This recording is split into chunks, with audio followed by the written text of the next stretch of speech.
Sir, ഈ പട്ടികജാതി സംവരണം കിട്ടാനായിട്ട് മറ്റ് മതങ്ങളിൽ നിന്ന് ഹിന്ദു മതത്തിലേക്ക് ചാടാൻ തയ്യാറായി നിൽക്കുന്ന ഒരു യുവതി, ആ യുവതിയെ സുപ്രീം കോടതി തിരിച്ചറിയുകയും ശക്തമായ താക്കീത് കൊടുത്ത് വിടുകയും ചെയ്തിരിക്കും. തമിഴ്നാട്ടിലാണ് ഈ സംഭവം നടന്നിരിക്കുന്നത്. തമിഴ്നാട്ടിൽ പുതുച്ചേരി എന്ന് പറയുന്ന സ്ഥലത്ത് സെൽവറാണി എന്ന് പറയുന്ന യുവതിയുടെ പിതാവ് വള്ളുവർ സമുദായത്തിൽപ്പെട്ട ഒരു പട്ടികജാതിക്കാരനാണ്. അമ്മ ക്രിസ്തുമത വിശ്വാസിയാണ്. അമ്മയെ ഈ യുവതിയുടെ പിതാവ് വിവാഹം കഴിക്കുന്നു. ശേഷം ഈ യുവതിയുടെ പിതാവും ക്രിസ്തുമതത്തിലേക്ക് പരിവർത്തനപ്പെടുന്നു. അതിനുശേഷം 1989 യുവതിയുടെ സഹോദരൻ്റെ മാമോദിസ നടക്കുന്നു. 90 യുവതി ജനിക്കുന്നത്. ശേഷം യുവതിയുടെ മാമോദിസ നടക്കുന്നു. ഇത് സുപ്രീം കോടതി പറഞ്ഞു, നിങ്ങൾ ക്രിസ്ത്യാനിയാണ്, നിങ്ങൾ പിന്നീട് എപ്പോഴാണ് പട്ടികജാതിയിലേക്ക് വരേണ്ടത്? അല്ല സാർ, ഞാൻ ഹിന്ദുവാണ്, എൻ്റെ അമ്മ ഹിന്ദു മതത്തിലേക്ക് വന്നു, അച്ഛൻ കൺവേർട്ട് ആയിട്ടില്ല എന്നൊരു കളവ് യുവതി പറഞ്ഞു. യുവതിക്ക് അപ്പർ ക്ലർക്ക് ഡിവിഷനിൽ ഒരു ജോലി വേണം, ക്ലർക്കായിട്ട് ഒരു ജോലി വേണം. അതിനാണ് ഈ പട്ടികജാതി സർട്ടിഫിക്കറ്റ് യുവതി ചോദിച്ചു വന്നിരിക്കുന്നത്. സുപ്രീം കോടതി നിശ്ചിതമായി വിമർശിച്ചിട്ടുണ്ട്. അതായത് മതം മാറുക എന്ന് പറയുന്നത് വിശ്വാസത്തിൻ്റെ പുറത്തായിരിക്കണം, അല്ലാതെ പട്ടികജാതി സംവരണം നിങ്ങൾക്ക് ഉപയോഗിക്കേണ്ടത് മറ്റ് നിങ്ങളുടെ സ്വാർത്ഥ താല്പര്യങ്ങൾക്കല്ല എന്നാണ് പറയുന്നത്. ഇതൊരു വലിയ തിരിച്ചടി തന്നെയല്ലേ ഇത്തരത്തിലുള്ള വിഭാഗക്കാർക്ക്? അതായത് പണ്ട് ഇവർ ഹിന്ദുക്കളായിരുന്നു, ശേഷം അവർ മറ്റു മതത്തിലേക്ക് മതം മാറിയിട്ട് വീണ്ടും ഇവർക്ക് സംവരണത്തിന് വേണ്ടി ഹിന്ദു മതത്തിലെ ആളാണ് ഞാൻ എന്ന് പറഞ്ഞ് കോടതിയെ കബളിപ്പിച്ച് വരുന്നത് വ്യാപകമായിട്ട് ഇപ്പോൾ പല സ്ഥലങ്ങളിലും നടക്കുന്നില്ലേ? സുപ്രീം കോടതിയുടെ ഈ നിരീക്ഷണം യഥാർത്ഥമായ പട്ടികജാതി, പട്ടികവർഗ, ദളിത്, പിന്നോക്ക വിഭാഗത്തിൽപ്പെട്ട ആളുകൾക്ക്, ഇപ്പോഴും ആ മതവിശ്വാസത്തിൽ തന്നെ തുടരുന്ന ആളുകൾക്ക് വളരെ പ്രതീക്ഷ നൽകുന്ന വിധിയാണ്.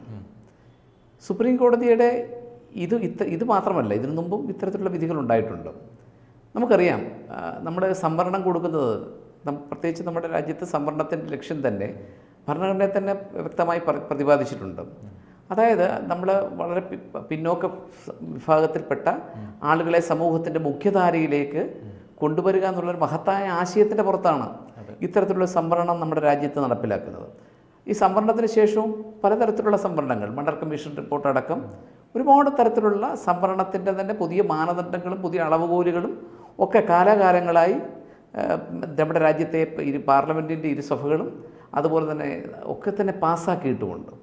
പക്ഷേ ഇതൊക്കെ നടക്കുമ്പോഴും, ഈ സുപ്രീം കോടതിയിലേക്ക് വിധികൾ ഒരു വശത്ത് നിൽക്കുമ്പോഴും, ഇപ്പോഴും വളരെ മുന്നോട്ട് പോയിക്കൊണ്ടിരിക്കുന്ന ഒരു പ്രത്യേക കാര്യം, അത് നമുക്ക് പ്രധാനമായിട്ടും പറയാൻ പറ്റുന്നത്, എല്ലാ സംസ്ഥാനങ്ങളിലും, പ്രത്യേകിച്ച് വടക്കേന്ത്യ സംസ്ഥാനങ്ങളെന്നോ ദക്ഷിണേന്ത്യയെന്നോ ഒന്നുമില്ല, പലപ്പോഴും പരമ്പരാഗതമായി ഹിന്ദു പട്ടികജാതി പട്ടികവർഗ സമുദായത്തിൽപ്പെട്ടവർ അവരുടെ മുത്തച്ഛൻ്റെയോ മുതുമുത്തച്ഛൻ്റെയോ കാലഘട്ടത്തിൽ അവർ പട്ടികജാതി പട്ടികവർഗ അല്ലെങ്കിൽ ദളിത് പിന്നോക്ക വിഭാഗത്തിൽപ്പെട്ടവർ പിന്നീട് അവർ കൺവേർട്ട് ചെയ്യുകയും അവർ ക്രിസ്തീയ മതവിഭാഗത്തിലേക്ക്, അത് പലപ്പോഴും വടക്കേ ഇന്ത്യയിൽ നമ്മുടെ നാട്ടിൽ പിന്നെ നമ്മുടെ നാട്ടിൽ തന്നെയുള്ള പല ബിഷപ്പുമാർ ഒക്കെ അവർ തന്നെ, കാരണം അവർക്ക് ഇപ്പം കേരളത്തിൽ ഇപ്പോൾ ഏറ്റവും കൂടുതൽ വടക്കേ ഇന്ത്യയിൽ മതപരിവർത്തനവുമായി മുന്നിട്ട് പോകുന്നത് ബിഷപ്പ് KP യോഹന്നാൻ്റെ നേതൃത്വത്തിലാണ്. യഥാർത്ഥത്തിൽ ഈ അതിൻ്റെയൊക്കെ പിന്നിൽ വലിയ ലക്ഷ്യങ്ങളുണ്ട്. നമ്മളത് പറയുമ്പോൾ അത് വർഗീയതയല്ല പറയുന്നത്, പക്ഷേ അവരുടെ സ്ഥാപനത്തിൽ അതിനകത്തൊക്കെ ബിസിനസ് ലക്ഷ്യങ്ങളുണ്ട്.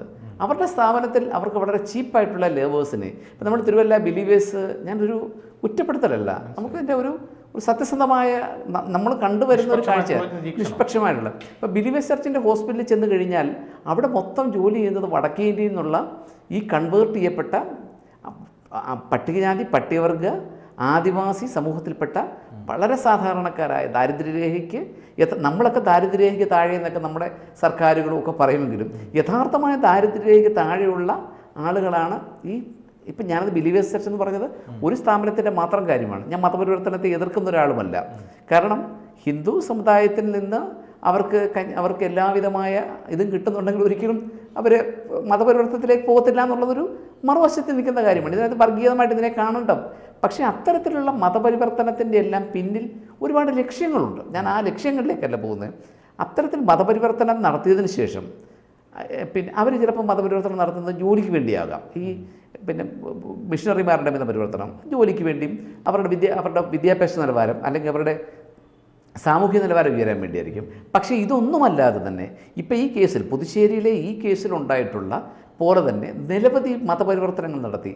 പട്ടികാതി വിഭാഗത്തിൽപ്പെട്ടവർ ക്രിസ്തീയ സമുദായത്തിലേക്ക് മാറിയതിന് ശേഷം അവർ പക്ഷേ ജാതീയമായ ആനുകൂല്യം അവർക്ക് ഇത് കുറവാണെന്ന് തോന്നിയതുകൊണ്ടാണല്ലോ അവർ ക്രിസ്തീയ വിഭാഗത്തിലോട്ട് പോകുന്നത്.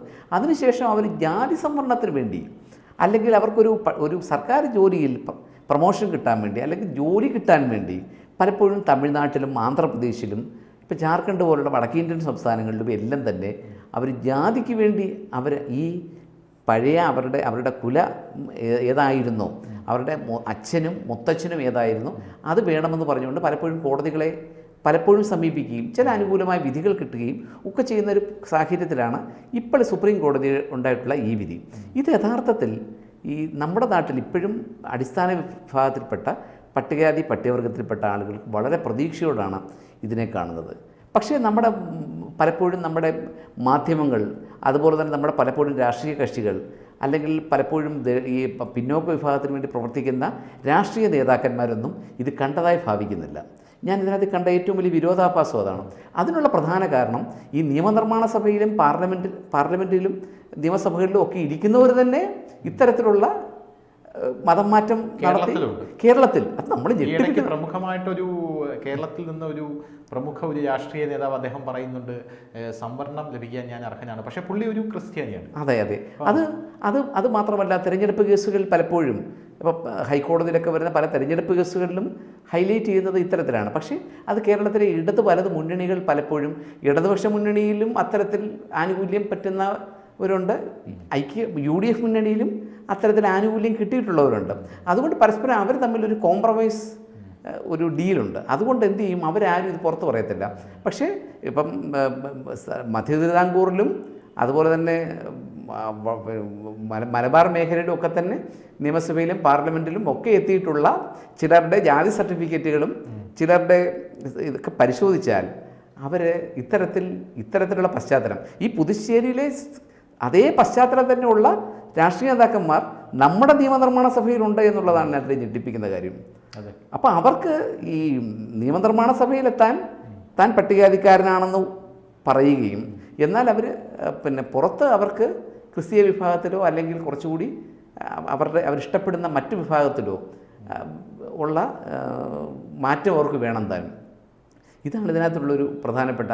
പക്ഷേ ഇതിനൊരു മാറ്റം വേണം. അത് ഒരു സുപ്രീം കോടതിയുടെ ഈ വിധി ഒരു മാറ്റം ഉണ്ടാകുമെന്നുള്ളതാണ് നമ്മളൊക്കെ പ്രതീക്ഷയോടെ കാണുന്നത്. പറയുന്ന വേറൊരു കാര്യമുണ്ട്, മതത്തെ, സമുദായത്തെ നിങ്ങളുടെ വിശ്വാസത്തിൻ്റെ പുറത്തായിരിക്കണം മതം നിങ്ങൾ മാറുന്നുണ്ടെങ്കിൽ മാറേണ്ടത്. അത് അലഹബാദ് കോടതി ഒരു വിധി ഉണ്ടായിരുന്നു, സാർ കണ്ടിട്ടുണ്ടായിരിക്കും. അതായത് ഫോഴ്സ്ഫുള്ളി മതം മാറ്റം നടത്തരുത് എന്ന് അലഹബാദ് കോടതി പറഞ്ഞു. അതേ സംഭവം സുപ്രീം കോടതി പറഞ്ഞത് കൃത്യമായിട്ട് വിശ്വാസത്തിൻ്റെ പുറത്ത് വേണ്ടി മാത്രം, അതിൻ്റെ പുറത്ത് മാത്രമേ നിങ്ങൾ മതം മാറ്റം നടത്താൻ പാടുള്ളൂ.